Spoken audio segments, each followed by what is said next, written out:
So I thought it would be fun to paint some beautiful little pink roses. And I just started the painting and realized, well, maybe I should just film myself um, painting. So I just set up my camera. Um, this is where I'm just blocking in just basic light and dark shapes.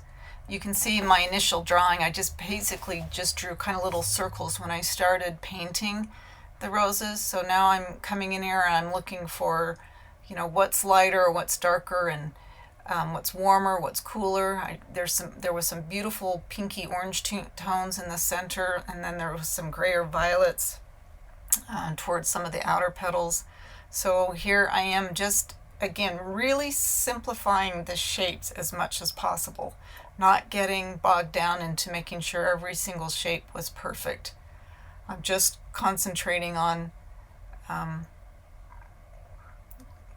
value, intensity, temperature. So here I'm just placing in some green leaves. I'm probably using a mixture of viridian, a little bit of yellow, and maybe some raw umber in that mix.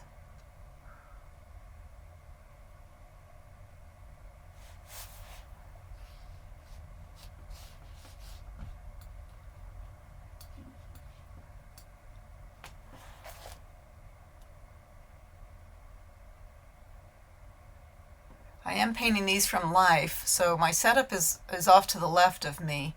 And you can see how often I look and paint a stroke. I look and do a couple strokes and then I stop and I look. So here I am trying to refine, that main rose. And there were, parts as the roses develop, the most outer petals are always going to be the weakest in color. They'll be the least saturated because they're the ones that have seen the sun and the wind, the most. So the inner petals will be the most colorful and the outer petals will be less saturated. So you can see how I'm trying I've actually added a little bit of green to my light pink to kind of gray those outer petals just a little bit more.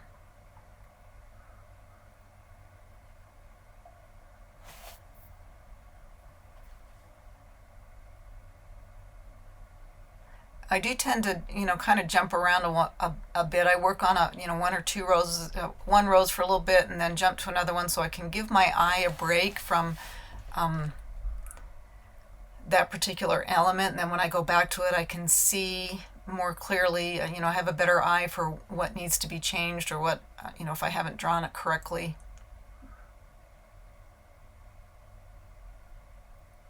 I'm using probably about a size 12 or 14, maybe a 12, the Sable Tech line of brushes that I sell on the Inspired to Paint website. It's the 955 10.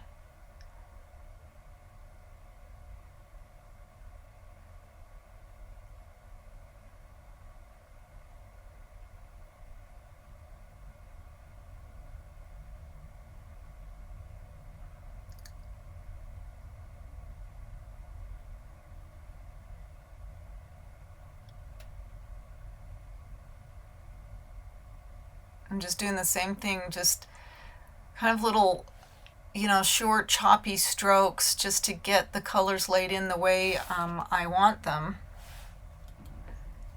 I'm not doing a lot of blending at this point.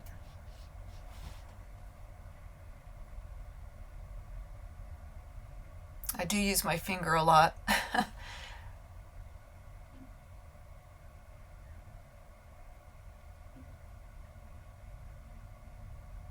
I am painting under a cool light. So there's the setup that you can see. But the cool light that I light the setup with is a 5,000 Kelvin bulb. It's just one actually it's just a fluorescent tube, a shop light that I have mounted on my ceiling. And it's also illuminating my canvas, so it's important for me that I have the same light on my palette and on my canvas that I do on the setup. So when you have a cool light, you have warm shadows. If you have warm light, you have cooler shadows. But so I'm generally always painting under a cool light, 5,000 K. I don't remember the name of this particular rose bush. I bought it at our local nursery, but it's one of the first ones to bloom for the season, and it just is a delight to paint.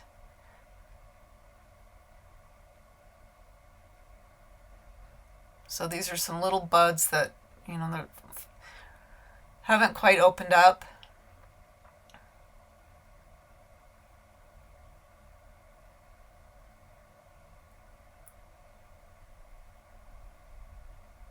All I'm thinking is shapes. I'm not even thinking that I'm painting a rose. I'm just thinking a shape. What does that shape look like? What does that light shape look like? What does that dark light shape look like? I think sometimes we get too bogged down in painting what we think things should look like, what we think a rose looks like, or what we think a leaf looks like. And when we start doing that, we we're more than likely we're not painting what that thing actually looks like. We have a perceived notion of what something looks like. I did the greenish hue that you see underneath. I just took some, I think I used Viridian and some transparent oxide, and I just kind of washed over the canvas. I thought with all the pinks that I was going to have in this painting that it might be nice to, use that complementary color underneath them so some of that green could peek through.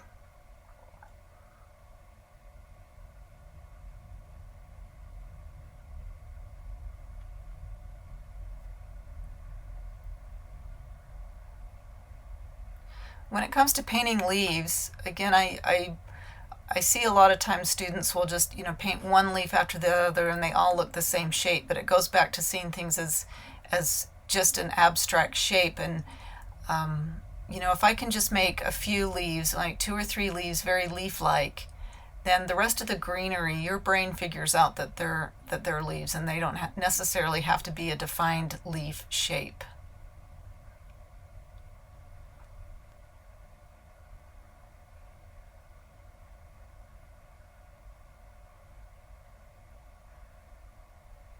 So, I'm taking a break from the roses and starting the silver pot, the silver vessel. So I'm using mixtures of like raw umber and white. For really darks, I'm using French ultramarine and transparent oxide red. But for the kind of the local color of the silver, I'm using raw umbers and whites. Now I'm starting to add different colors. Greens, reflections from the leaves, a little bit of brown from the reflection of the tabletop. But you can see again the same thing. I'm really simply blocking this in to begin with. So you can see that highlight I put on there. The first was a little bit of white and Viridian, and I'm also adding pink. So there's quite a bit of color around that highlight, and then I'll come back and just put on some pure white. And right now I'm using a filbert bristle. It's a synthetic bristle, but so I'm putting on the bright white that you see for the highlight. And the little foot is got different plane changes, so the light hits on every plane change. I have a turquoise cloth off to the right hand side, which I use a lot because it gives some beautiful reflected color. So I love that little turquoise, hint of turquoise on that right hand side of the pot, which really complements the pink roses.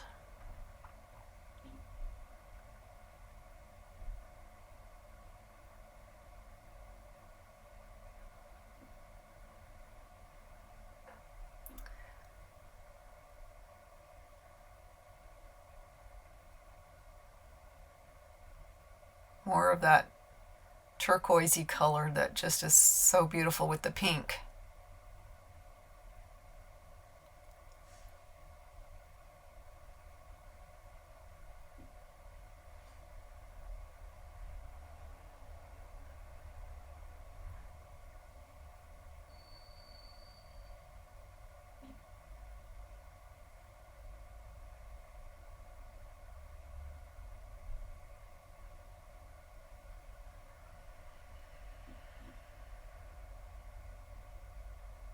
This is just a little tiny silver three-legged vessel that I'm having fun painting. It's got a real tarnished, it has almost looks a little more like brass, but it's silver, but it's just really yellowed over time. That's one of the little feet that I'm painting.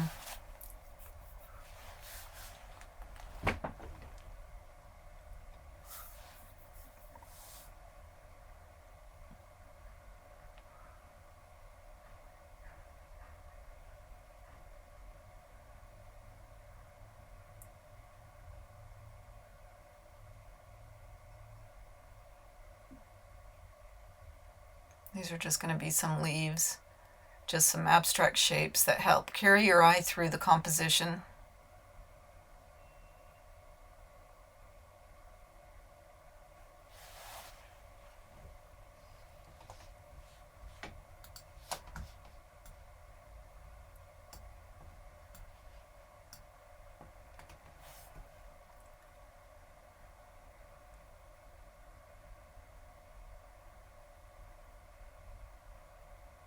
So this is the tabletop.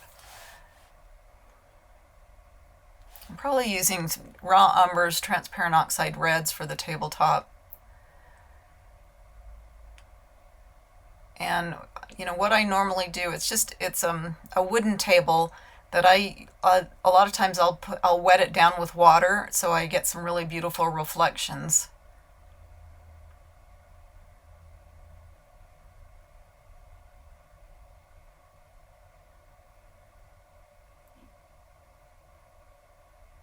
So now the background, I'm just going to do a grade lavender.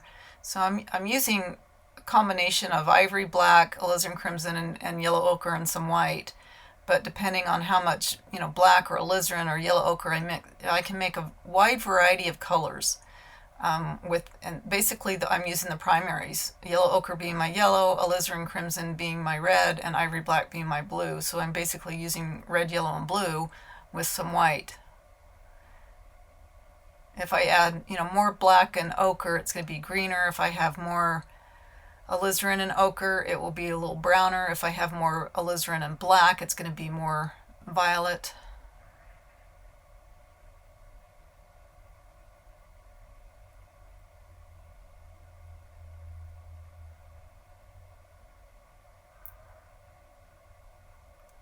I do love to push out the paint with my finger, and then I carve back around it with the background paint. I absolutely love doing that. And when you do that, those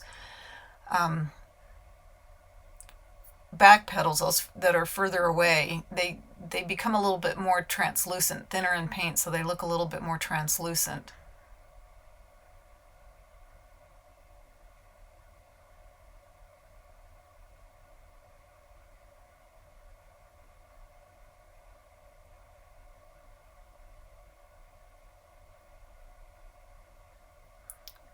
So this stage here, which I won't consider this painting done by any means, but I think, within probably just a couple hours, I've been able to get everything there that I want to say.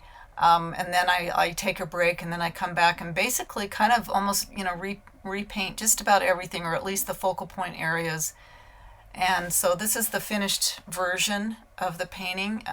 You can see how much more detail I went into it. And this is just an iPhone photo, but and the frame is by Rhett Ashby. So I hope you enjoyed that, and I hope you're inspired to paint.